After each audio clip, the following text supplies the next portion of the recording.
quel est l'impact de la redevance minière aux entités territoriales décentralisées? Voilà, la question vaut son pesant d'or, surtout qu'elle touche. Elle concerne l'amélioration des conditions de vie de la population congolaise qui vit dans les régions minières dans notre pays, le pays de Lumumba, le pays de Joseph Kabila, de Félix Tshisekedi, de M. Laurent Désiré Kabila. Voilà, comme invité sur ce plateau, nous avons Sami Mouffouta. Bienvenue. Merci, merci, cher Josué. Un jeune qui monte, une étoile qui monte au sein de la politique dans la province minière du Haut-Katanga, la province chère à Jacques Kiaboula Katoué et à le président de l'Assemblée provinciale, c'est... Bon, le nom va venir. Kashoba. Voilà, Kashoba, Freddy Kashoba. Voilà. Ok, voilà, vous êtes dans une région minière riche en cuivre, en cobalt. Vraiment, depuis la mise en œuvre de cette disposition du code minier, comme tout le monde le sait, le code minier nous légué par Joseph Kabila Kabange, l'unique ancien président vivant de la République démocratique du Congo, consacre 15% qui doit être retenu à la source au niveau de la redevance minière, qui doit, dans les 15%, doivent être affectés aux communes, et aussi 25% retenus à la source pour les provinces. Est-ce que cela est une réalité? Oui, nous allons dire que cela est une réalité. Je m'avais d'abord salué cet homme, le père de l'alternance au niveau de notre pays, qui est Joseph Kabila, l'homme qui a vraiment amené des innovations dans le code minier de 2002 révisé en 2018. C'est ce code minier qui permet à ce que les entités territoriales décentralisées puissent recevoir les 15%. Et c'est ces 15%-là qui font à ce jour les bourgmestres, donc les dirigeants de ces entités, puissent se lancer dans les travaux de reconstruction, parce qu'à ce jour, lorsque vous passez à Lubumbashi, dans certaines communes qui reçoivent cette taxe, vous allez constater que plusieurs réalisations sont en cours et d'autres déjà achevées. Et c'est la même chose lorsque vous passez à Kolwezi, où également il y a les communes qui ont commencé à recevoir bien avant le Haut-Katanga. Ok, vous pouvez nous rassurer que les entreprises minières donnent cet argent aux entités territoriales, aux ETD, comme on aime le dire communément. Oui, nous allons dire que c'est une taxe et toutes ces entreprises sont contraintes à payer. Et c'est chose qui est faite parce que lorsque vous passez à Lubumbashi, lorsque vous passez également pas seulement à Lubumbashi, parce que la taxe concerne toutes les ETD dans lesquelles œuvrent certaines entreprises minières. Et à Lubumbashi, tout comme à Kipushi, vous allez voir même dans des chefferies, actuellement le développement à la base est en train de se faire sentir parce que ces entreprises sont en train de respecter leur engagement vis-à-vis de l'État congolais. Alors vous êtes vraiment sûr que les ETD, les communes, les territoires ont maintenant assez de moyens pour se développer au niveau de la base? Bon, nous pouvons dire qu'à ce jour, les communes ont le moyen pour, disons, exécuter leur politique, pour évoluer les infrastructures, faire évoluer les infrastructures de base. Je crois qu'il faut le dire avec des exemples très palpants, parce qu'aujourd'hui, à Lubumbashi, c'est la commune de Kampemba, la commune annexe, ainsi que la commune Rwashi, qui perçoivent des entreprises qui sont dans leurs entités. Et il y a également Kipushi qui perçoit également. Lorsque vous allez à Kolwezi également, il y a toutes ces communes, même Funguru, mais à ce jour, qui était jadis un village, qui est en train de se développer. Tout cela, c'est grâce à cette révision du code minier qui a permis à ce que le développement à la base soit réellement chose vraie. Parce qu'avant, les communes étaient dépourvues de moyens, parce qu'il faut se dire certainement, M. Josué, que le Congo est grand, et pour développer ces Congos, le développement doit commencer par la base. Et la base, c'est au niveau de toutes ces entités territoriales décentralisées. Parce que toutes ces entités sont proches de la population, vivent avec la population et connaissent les réalités de la population. C'est comme ça que vous allez voir aujourd'hui que les infrastructures de base sont en train de se développer, quand bien même les frais, parce que c'est juste 15% que perçoivent ces entités, les 15% ne pourra pas permettre de tout faire, mais néanmoins, avec ces 15%, il y a beaucoup de réalisations où vous pouvez même vous étonner, voir un bourgmestre faire des choses qu'on ne pouvait pas faire il y a plusieurs années. Voilà, on va y revenir. Bon, on a suivi différentes ONG à travers le pays, particulièrement dans la région de l'ex-Katanga. Ces ONG fustigeaient l'utilisation, qui n'est pas toujours rationnelle au niveau des communes, comme vous l'avez cité, parce que vous venez de l'ex-Katanga, vous venez particulièrement du Haut-Katanga. Est-ce que l'utilisation est rationnelle? Voilà, je crois que... L'utilisation de ces fonds. Je crois que cette polémique des ONG, nous l'avons tous suivie. Il y a des ONG qui, à l'époque, se mettaient à parler, soit disant que l'argent que les entreprises versaient aux communes était mal utilisé et n'allait pas vers la destination. Je crois que ces ONG, après avoir vérifié sur terrain, ils ont compris que c'était une erreur de leur part parce qu'ils ont commencé par crier sans vérifier. Parce que vous savez, c'est vrai que dans notre pays, il y a des ONG qui ont cette habitude de beaucoup décrier sans vérifier sur terrain, sans aller vers ceux qui gèrent pour poser des questions et voir réellement s'il y a des réalisations. Parce que je me rappelle, lorsque ces ONG ont eu à constater réellement que l'argent payé aux entités comme Redevance était en train d'aller vers sa propre destination, je crois que toutes ces ONG ont cessé de faire le bruit sur les réseaux sociaux, ils ont cessé d'écrire des communiqués de presse, ils ont cessé de décrier parce qu'ils ont compris réellement qu'ils décriaient à tort. Donc lorsque vous allez, comme le prévoit la loi, donc les communes perçoivent 15, la province perçoit 25, que ce soit avec ces 25 de la province ou ces 15 des entités territoriales décentralisées, vous allez constater qu'il y a beaucoup de réalisations et toutes ces réalisations ne peuvent même pas pousser la population à pouvoir penser que les fonds est mal utilisés. Parce que aujourd'hui à Lubumbashi, je peux vous donner un cas palpable. Nous sommes la capitale provinciale du Haut-Katanga. Voilà, nous sommes dans la commune de Kampemba. Dans la commune de Kampemba, lorsque nous allons dans le secteur de la santé, il y a eu construction de 2 centres de santé de référence. Il y a le centre de santé du camp préfabriqué de la police nationale congolaise qui était en situation très, très dégradante. Et c'est grâce à la Redevance que le bourgmestre Éric Lombatuté de la commune, parce qu'il s'agit de sa commune, est allé vers cette institution sanitaire pour reconstruire donc quelque chose de très moderne. Donc dans quelques jours, je crois que l'inauguration va avoir lieu, c'est peut-être dans 3 ou 4 jours.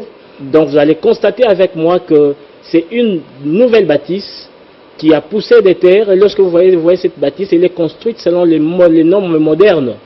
Donc ce qui veut dire, aujourd'hui, les policiers de la province du Haut-Katanga, les policiers de la ville de Lubumbashi auront des institutions sanitaires dignes de nom qui pourra accueillir les hommes de troupe ainsi que leurs dépendants, donc enfants ainsi que femmes. Ce qui n'était pas le cas il y a longtemps. Donc ce sont des centres construits et bien équipés. Et toujours au niveau de ces camps de la police, vous allez voir qu'il y avait un problème d'eau. Aujourd'hui, il y a une borne fontaine érigée à côté de ce centre de santé. Ce qui veut dire que la population est desservie sur le plan de leur santé et sur le plan, disons, de l'eau. Parce que, comme on a toujours dit, l'eau c'est la vie. Sans eau, nous exposons la population à des maladies hydriques. Bon, vous êtes en train de relever que la province de Kampemba... La commune de Kampemba, voilà, la commune de Kampemba, dans la province du Haut-Katanga, essaye de sortir du lot, essaye de se classe parmi les communes qui réalisent des œuvres phares, des œuvres de grande importance pour la population. Mais à un moment donné, bon, la commune qui est dirigée par Eric Luamba, que vous venez de citer, à un moment donné, on a entendu parler que le gouverneur de votre province prend la part du lion, récupère et les 25% qui lui reviennent et les 15%. Et que les bourgmestres des communes ne prennent que des miettes. Même ce qu'on voit avec la commune de Kampemba, on a vu différentes images sur Télé 50. On semble constater, certains analystes considèrent que c'est juste les miettes que le bourgmestre de cette commune utilise. Bon, vous savez, il faut d'abord féliciter le gouverneur de province Jacques Kaboula Katwe, cet homme de cœur qui est en train de travailler pour le bien de la population, qui est dans la vision du chef de l'État Félix-Antoine Tshisekedi, qui milite pour le peuple, parce qu'il dit le peuple d'abord. Donc c'est dans cette vision-là que Jacques Kaboula laisse travailler les bourgmestres, parce que vous devez savoir avec moi que les communes sont des entités qui ont des personnalités juridiques, qui ont une autonomie de gestion. Ce qui veut dire, les communes perçoivent les montants prévus par les codes miniers, et c'est avec ces montants, parce que si on dit qu'ils perçoivent les miettes, dites-moi, monsieur Josué, c'est avec les miettes qu'on peut acheter des engins qui permettent de faire des travaux de grande envergure. Vous pouvez acheter avec une tractopelle avec les miettes, vous pouvez acheter le camion Ben avec les miettes, est-ce que vous pouvez acheter des camions vidangères avec des miettes? Non, parce que dans la commune de Kampemba, vous allez retrouver qu'ils ont leurs propres engins, les engins de la commune, pas loués. C'est quand même une première, hein, depuis que la RDC a accédé à son indépendance. Voilà pourquoi nous devons féliciter Joseph Kabila, parce qu'il s'est battu, quelle que soit la résistance de tous ceux qui ne voulaient pas ces changements. Il s'est imposé, il a donné sa parole d'honneur, donc il a accepté que cette parole promise pour les changements au niveau de la population soit concrète, et c'est ce qui est fait. Donc les changements, donc cette façon de réviser les codes miniers a permis à ce qu'aujourd'hui que le développement soit vraiment constaté au niveau de la base. Parce que nous ne parlerons pas que des engins. La population avait un problème de sécurité.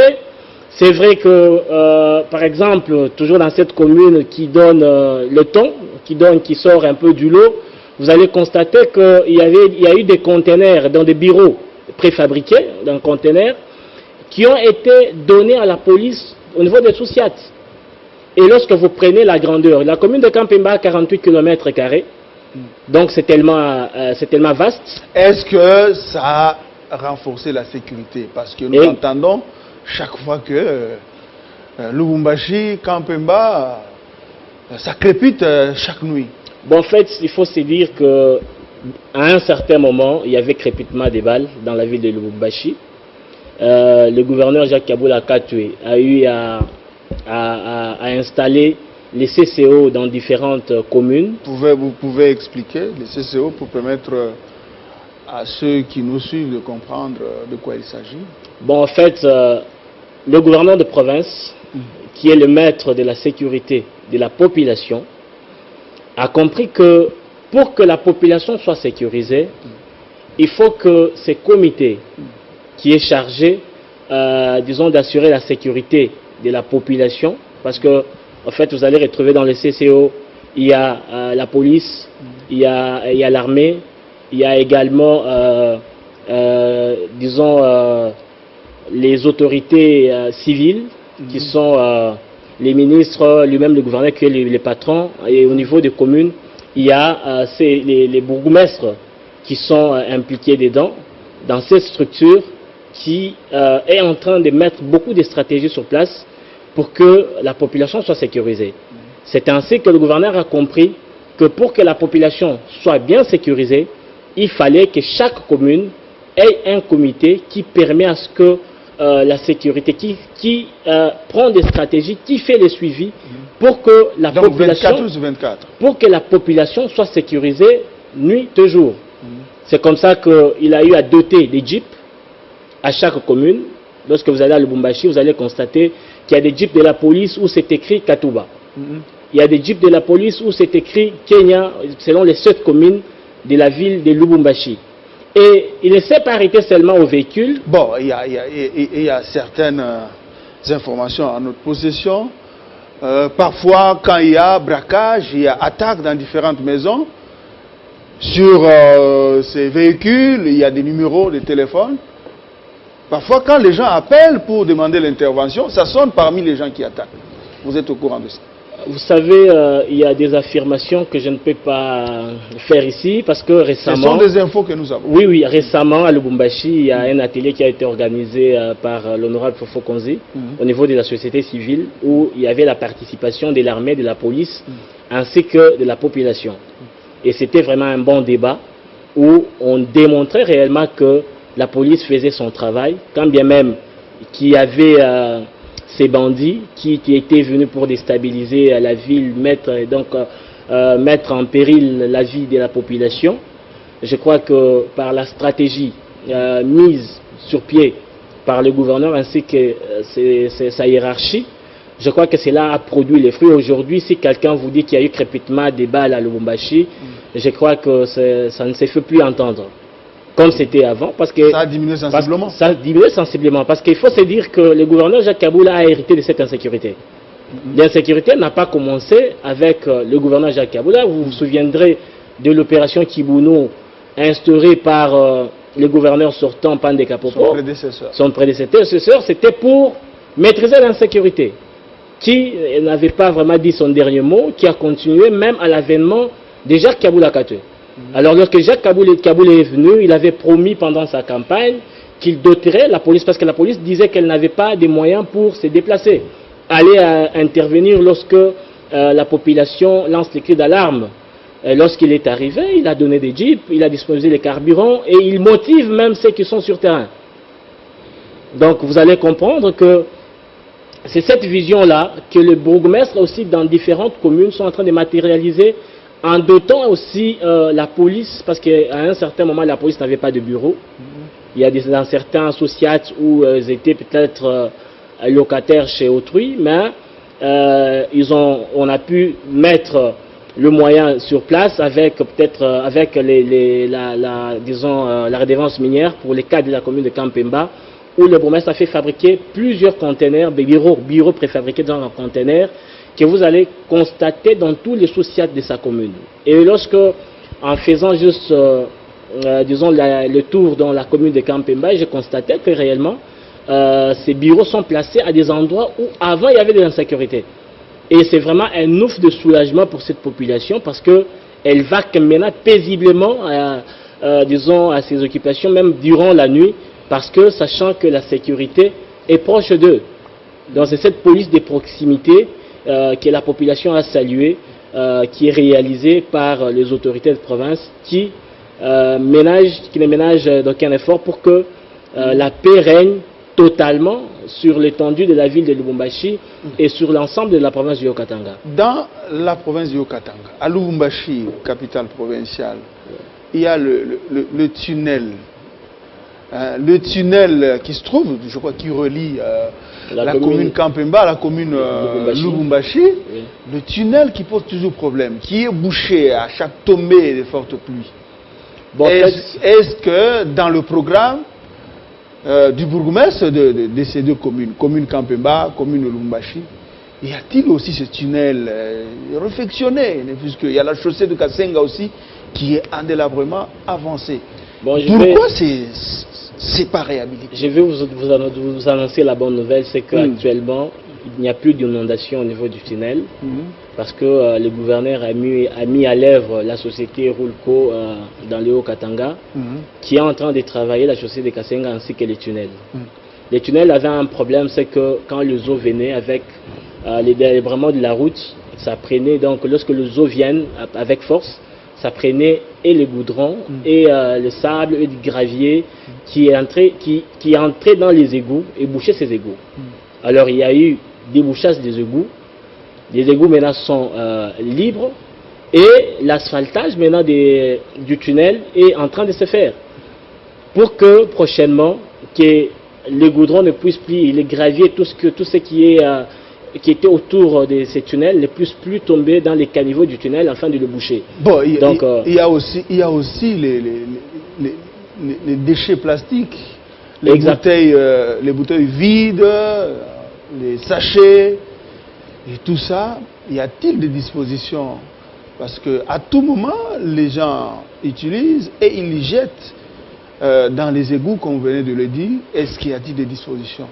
Bon, il faut se dire que le changement, c'est un problème. En rapport avec l'utilisation des matières plastiques, parce qu'ici à Kinshasa, on a vu quand même le gouverneur, Gentini Ngobila, prendre des dispositions pour interdire l'utilisation des emballages plastiques.